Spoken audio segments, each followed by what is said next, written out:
दोस्तों, डीएम साहिबा अपनी मां सावित्री देवी के साथ कुंभ के मेले में स्नान करने के लिए आती हैं और स्नान करने के बाद जैसे वह बाहर निकलती हैं तो मां सावित्री देवी को अचानक से एक भिखारी दिखाई देता है जो बड़ी बुरी तरह से लोगों से गिरगिरा कर भीख मांग रहा था।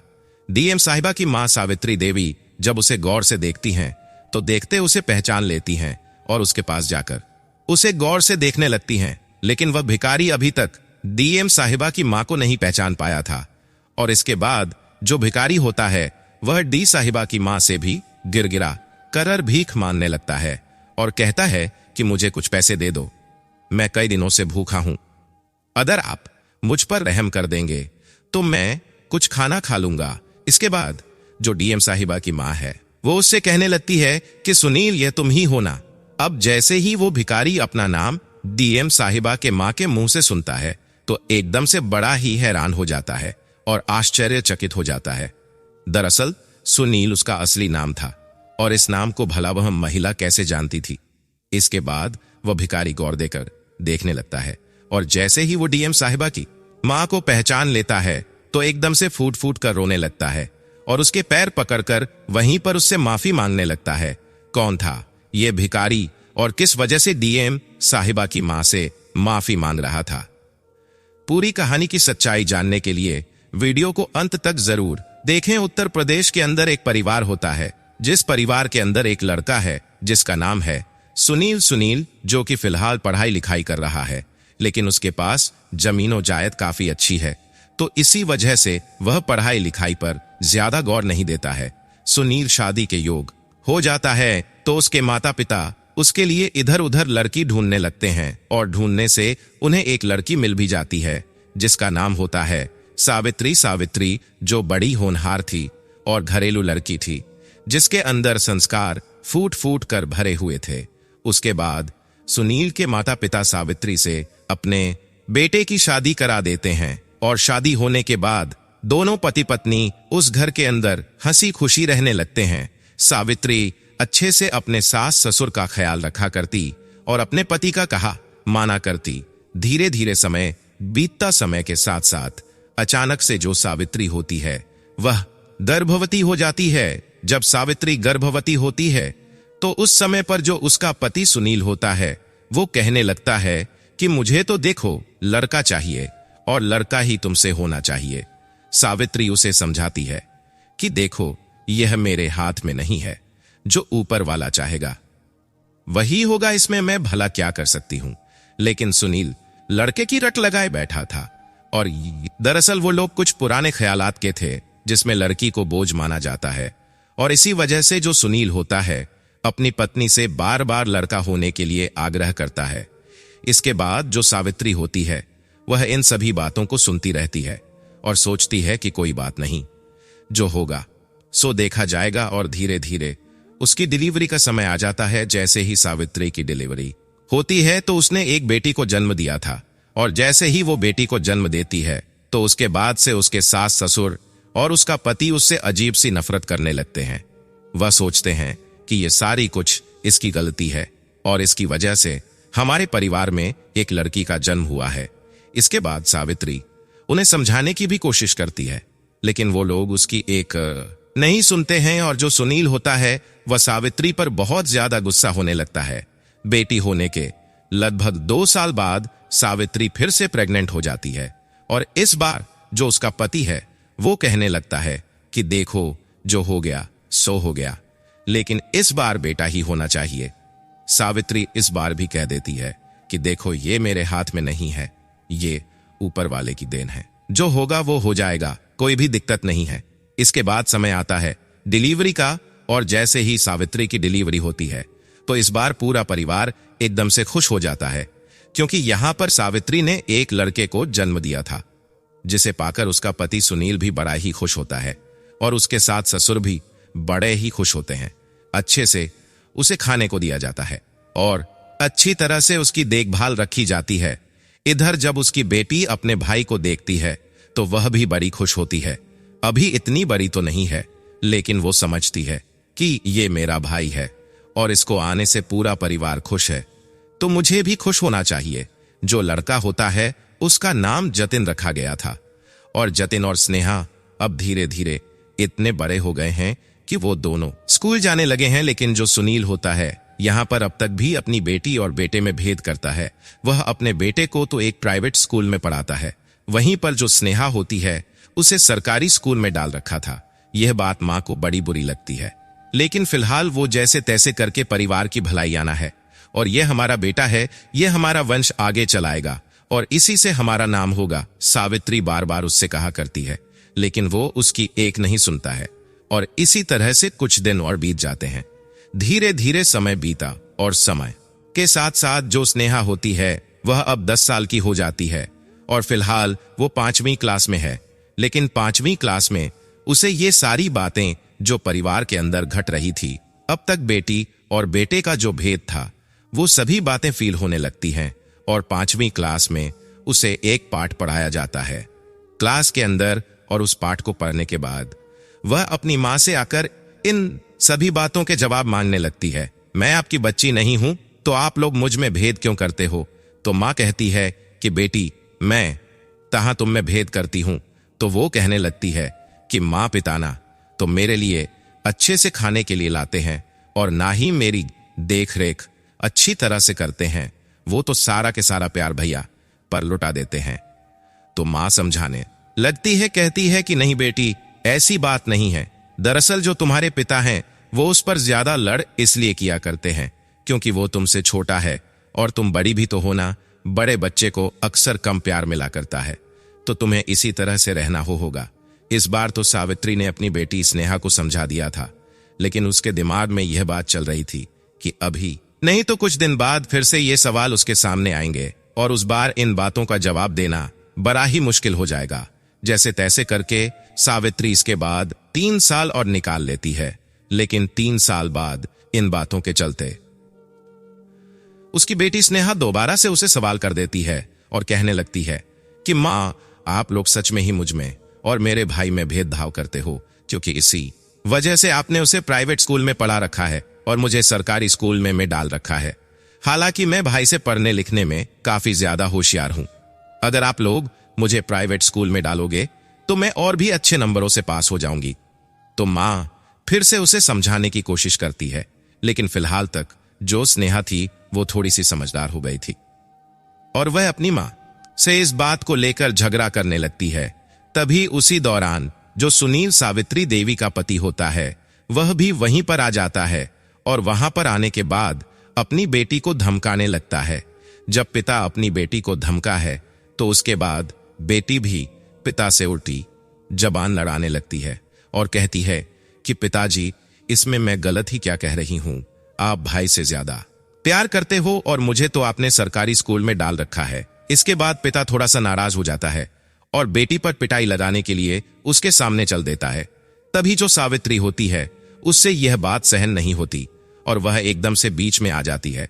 इसके बाद जो पिता होता है वह सावित्री पर पिटाई लगा देता है और इस पिटाई को देखकर जो स्नेहा होती है वह फूट फूट कर रोने लगती है। वह अपनी माँ को अपने पिता से बचाने की भी कोशिश करती है, लेकिन वह इस बात में नाकामयाब होती है क्योंकि फिलहाल उसकी उम्र ज्यादा नहीं है और पिता धक्का देकर उसे दूर गिरा देता है। वहां पर पिटाई लगाने के बाद जो पिता होता है वह वहां से बाहर निकल जाता है और इसके बाद जो सावित्री देवी होती है वह वहीं पर फूट फूट कर रोती रहती है और स्नेहा अपनी माँ के पास बैठकर उससे माफी मांगने लगती है। कहती है कि माँ, मुझे माफ कर दो। ये सब कुछ जो कुछ भी हुआ है वो मेरी वजह से हुआ है ना, तो आज के बाद मैं ऐसा कुछ भी नहीं करूंगी।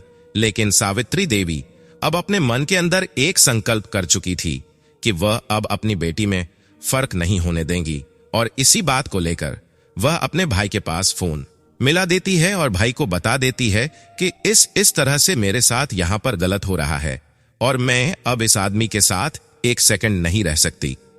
इस बात को सुनकर सावित्री देवी का जो भाई होता है वह अपनी बहन को अपने साथ रखने के लिए तैयार हो जाता है। दरअसल सावित्री देवी का भाई दिल्ली में रहा करता है और वहीं पर एक सरकारी नौकरी किया करता है। इसके बाद सावित्री देवी का भाई वहीं पर आता है और वहां पर आने के बाद अपने जीजा यानी कि सुनील को भी बुलाता है और बुलाने के बाद उससे बात करता है कहता है कि देखो, इस तरह से काम नहीं चल। अगर तुम अपना यही रवैया रखोगे, तुम्हारी बहन तुम्हारे साथ रहने से मना कर रही है। लेकिन सुनील, जो फिलहाल तक भी अपने बेटे से ज्यादा लाड़ किया करता था और बेटी की वजह से वो परेशान था, वो कह देता है कि नहीं, मैं तो ऐसे ही रहूंगा। अगर तुम्हारी बहन को जाना है तो तुम बेशक से उसे अपने साथ ले जा सकते हो। इस बात को सुनकर जो सावित्री देवी का भाई होता है, वह वहां से अपनी बहन को ले जाने के लिए तैयार हो जाता है और सावित्री देवी भी उसके साथ चलने के लिए तैयार हो जाती है। तो वो अपनी बेटी का भी सामान पैक कर लेती है और अपनी बेटी को अपने साथ लेकर वहां से जाने लगती है। यह सब को सुनील वहीं पर बैठा बैठा देखता रहता है, लेकिन एक बार भी अपनी पत्नी को ना अपनी बेटी को जाने से रोकता है। सावित्री देवी अपनी बेटी को लेकर अपने भाई के साथ चली जाती है और उसके बाद सावित्री देवी अपनी बेटी के साथ दिल्ली में अपने भाई के साथ ही रहने लगती है।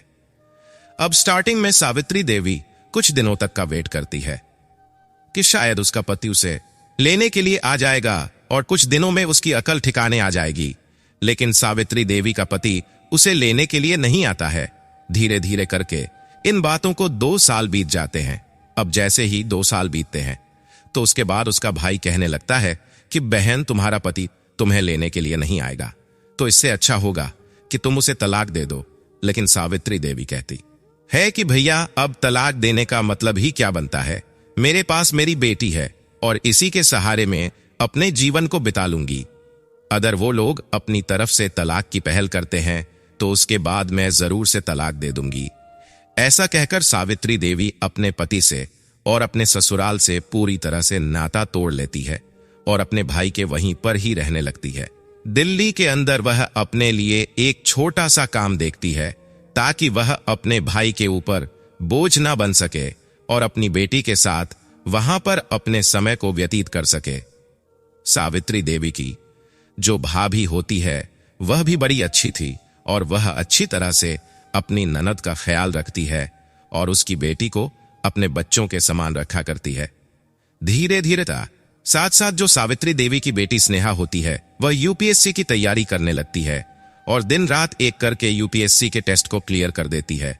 जैसे उसका यूपीएससी का टेस्ट क्लियर हुआ था तो उसके बाद वो अब सच में ही एक बड़ा अधिकारी बन गई थी, क्योंकि जब से वो यहाँ पर आकर अपने मामा के पास रहने लगी है तो उसका मामा उससे बार बार यही बात कहा करता था कि बेटी, तू पढ़ने लिखने में काफी ज्यादा होशियार है और तुझे एक बड़ा अधिकारी बनना है। अब जैसे ही वो बड़ा अधिकारी बनती है तो इस बात की सबसे ज्यादा खुशी उसके मामा को होती है और उसकी मां को भी बहुत सारी खुशी हुई थी। इसके बाद जो सावित्री देवी की बेटी होती है वह अपनी ट्रेनिंग को कंप्लीट करती है और ट्रेनिंग को कंप्लीट करने के बाद फिलहाल वो एक जगह पर पोस्टिंग ले लेती है। जहां पर उसे पोस्टिंग मिलती है वहां पर उसे रहने का आवास भी मिलता है और इस आवास के अंदर वो अपनी मां को ले जाती है। वह अपने मामा को भी अपने साथ रहने के लिए कहती है, लेकिन उसका मामा मना कर देता है और कहता है कि नहीं बेटी, मैं यहां पर काम कर रहा हूं तो यहीं पर ठीक है, कोई भी कैसी भी दिक्कत नहीं है। स्नेहा ने कभी भी अपनी मां की किसी भी इच्छा को अधूरा नहीं छोड़ा था। उसकी मां जिस चीज के लिए बोल दिया करती उसको फौरन से उसके लिए हाजिर कर दिया करती। ऐसे होते हुए समय आ जाता है 2025 का और 2025 के समय में लगने वाला था महाकुंभ। अब जैसे स्नेह को पता चलता है कि महाकुंभ लगने वाला है तो उसके बाद स्नेहा एक फैसला करती है, जैसा कि उसने न्यूज में सुना था कि इस महाकुंभ का योग काफी दिनों बाद बना है और इसमें जाने से सबसे ज्यादा पुण्य मिलता है। तो वह अपनी मां को महाकुंभ में स्नान कराने की सोचती है और इसी बात के लिए वह अपनी मां से बात करने लगती है। अब मां जैसी महाकुंभ का नाम सुनती है तो वो पहले तो मना करती है, लेकिन बेटी उसे जिद करती है और उसे पूरी महिमा बताती है कि किस किस तरह से यह इतने दिनों बाद कुंभ लगा है और इस कुंभ का योग काफी दिनों में बना है और अच्छा बताया जा रहा है इसको। तो उसके बाद मां भी स्नान के लिए तैयार हो जाती है और दोनों मां बेटी वहां से कुंभ के मेले में स्नान करने के लिए निकल जाते हैं। रास्ते में उन्हें काफी ज्यादा मुसीबतों का सामना करना पड़ता है, क्योंकि कुंभ के मेले में काफी ज्यादा भीड़ है। तो काफी पहले ही गाड़ियों को रोका जा रहा था। लगभग 15 किमी पैदल चलने के बाद अंदर घुसने दिया जा रहा था, लेकिन स्नेहा फिलहाल एक डीएम है तो डीएम की वजह से उसे अंदर प्रवेश करने दिया जाता है और स्नेहा अपनी मां को लेकर कुंभ के मेले में पहुंच जाती है। वहां पर जाने के बाद मां कुंभ के मेले की महिमा देखती है। चारों तरफ विचित्रता के साधु हैं जो अलग अलग तरह से लोगों के बीच में अट्रैक्शन का कारण बन रहे थे। किसी ने तो अपने एक हाथ ऊपर कर रखा है, किसी ने कांटों की सैया बना रखी है, उस पर लेटा हुआ है, तो किसी के सर पर काफी ज्यादा रुद्राक्ष हैं और उन्हें लेकर वो इधर उधर घूम रहा है। इन सभी चीजों को देखने के बाद जो स्नेह की मां होती है वो पूरी तरह से आश्चर्यचकित हो जाती है और धीरे धीरे बढ़ते हुए एक भिखारी पर पड़ती है जो सभी लोगों से बड़ा ही गिरगिरा कर भीख मांग रहा था। जैसे ही सावित्री देवी उस भिखारी के पास पहुंचती है तो भिखारी सावित्री देवी से भी भीख मांगने लगता है और कहता है कि मैडम, काफी दिनों से भूखा हूं, आप मुझे कुछ पैसा दे दीजिए रहम करके, ताकि मैं खाना खा सकूं।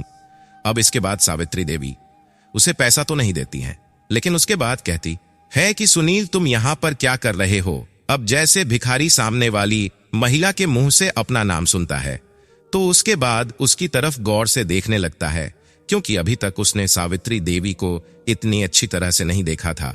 और जैसे ही वो उसे गौर से देखता है तो उसके बाद एकदम से उसे पहचान लेता है। जैसे उसने सावित्री देवी को पहचाना था तो उसकी आंखों से आंसू टपकने लगते हैं और वह एकदम से सावित्री देवी के पैर पकड़कर उससे माफी मांगने लगता है। कहता है कि सावित्री, मुझे माफ कर दो, मुझसे बहुत बड़ी गलती हो गई जो मैंने उस टाइम पर तुम्हारी बात नहीं मानी। इस बात को जो स्नेहा होती है वह भी वहीं पर खड़ा होकर देख रही थी और उसे भी पता चल जाता है कि जो सामने भीख मांग रहा है वह और कोई नहीं, उसका वही पिता है जिसने 15 साल पहले मां बेटी को घर से जाते हुए रोका तब भी नहीं था। इसके बाद जो सावित्री देवी होती है वह इस बात को देखकर हैरान है कि आखिर ये ऐसा क्यों है और क्या परेशानी हो गई इसको। तो इसके बाद वह उससे पूछने लगती है कि सुनील, तुम तो अपने बेटे के साथ रहा करते थे ना, फिर ऐसा क्या हो गया जो तुम्हें यहां पर भीख मांगनी पड़ रही है, और वैसे भी तुम्हारे पास ढेर सारी जमीन और जात थी। तो जो सुनील होता है जिसका रो रो कर अभी तक बहुत बुरा हाल है, वो अपने आप को चुप कराता है और चुप कराने के बाद कहने लगता है कि सावित्री, यह सब कुछ मेरे पापों का फल है जो मुझे मिलना जरूरी था, और वह पापों का फल ही मुझे मिला है।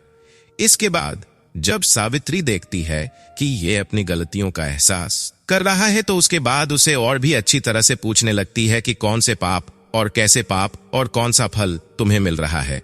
तो वह अपनी उसके बाद की कहानी बताने लगता है, जब सुनील ने सावित्री देवी को और उसकी बेटी को घर से जाने से रोका नहीं था और वह अपने बेटे के साथ रहा करता था।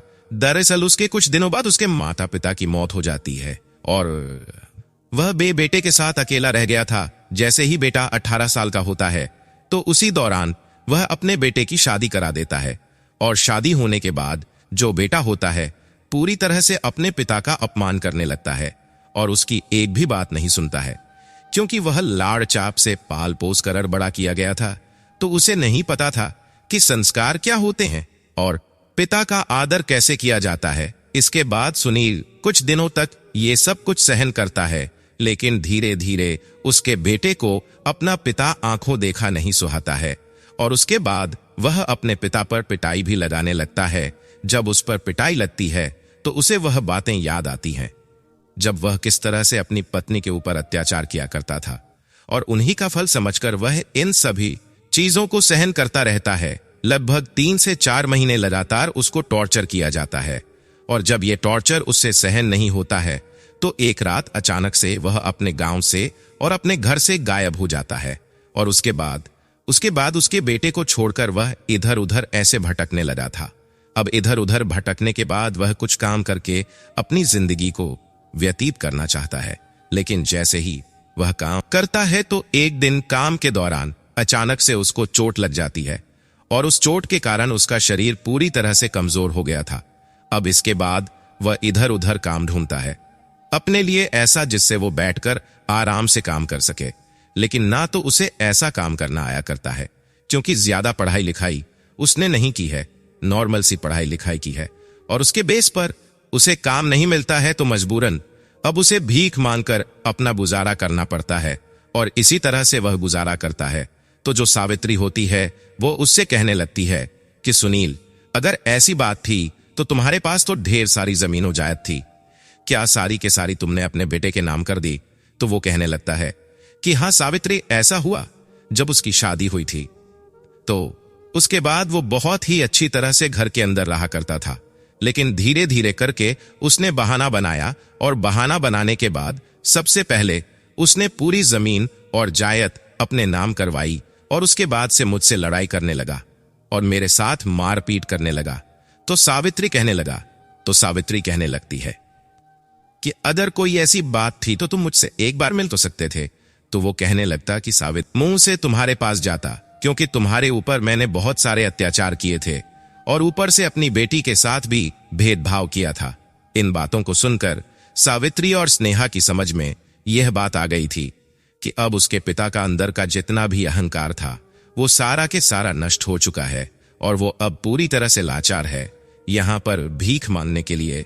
तो इसके बाद दोनों बेटी उसे अपने साथ चलने के लिए कहने लगते हैं, लेकिन उसके बाद जो सुनील होता है वो उनसे मना करने लगता है। कहता है कि नहीं सावित्री, मैं इसी लायक हूं और मुझे यहीं पर रहना चाहिए। तभी जो स्नेहा अब तक सब कुछ देख रही थी और सब कुछ उसके समझ में आ गया था, वह कहने लगती है कि नहीं पिताजी, आपने जो कुछ भी किया वो आपकी करनी थी, लेकिन हमने जब आपको ऐसा देख लिया तो मैं आपको ऐसा नहीं छोड़ सकती। दरअसल मैं अब एक डीएम बन चुकी हूं और मुझे सरकार की तरफ से आवास मिला है, तो आप मेरे साथ आराम से रह सकते हो, कोई भी कैसी भी दिक्कत नहीं है। इस बात को सुनकर जो पिता होता है पूरी तरह से भावुक हो जाता है। तो एकदम से वह अपनी बेटी के पैरों को पकड़ता है और उससे माफी मांगता है। इसके बाद बेटी उसे माफी है और कहती है कि चलिए पिताजी, अब आपको यहां पर नहीं रहना है और आप हमारे साथ चलिए। इसके बाद सावित्री और उसकी बेटी उसे अपने साथ जबरदस्ती ले आते हैं। वो बार बार मना तो करता है, लेकिन वो उसकी एक नहीं सुनते और कहते कि कोई बात नहीं, जो हो गया उसे भूल जाओ, लेकिन आगे से आपको ऐसी जिंदगी नहीं जीनी है। इसके बाद सावित्री और स्नेहा उसे अपने साथ लेकर वहां से उस जगह पर चले जाते हैं जहां पर स्नेहा की ड्यूटी थी, और वहीं पर अपने साथ सावित्री सुनील को भी रखने लगती है। तो दोस्तों, यह थी आज की कहानी। आपको जैसी भी लगी हो कमेंट सेक्शन में बता देना। वीडियो अगर अच्छी लगी तो वीडियो को लाइक और चैनल को सब्सक्राइब जरूर करें, ताकि हमें थोड़ा सा हौसला मिले आप लोगों के लिए ऐसे ही अच्छे अच्छे वीडियो बनाने के लिए। इन कहानियों को सुनाने का उद्देश्य किसी को परेशान करना बिल्कुल भी नहीं है। यह कहानी आपको इसलिए सुनाई जाती है ताकि आप लोग इन कहानियों में से कुछ ना कुछ सीख सको और अपने जीवन में उस चीज को अप्लाई कर सको। मिलते हैं किसी नेक्स्ट वीडियो में नए टॉपिक के साथ, तब तक के लिए धन्यवाद।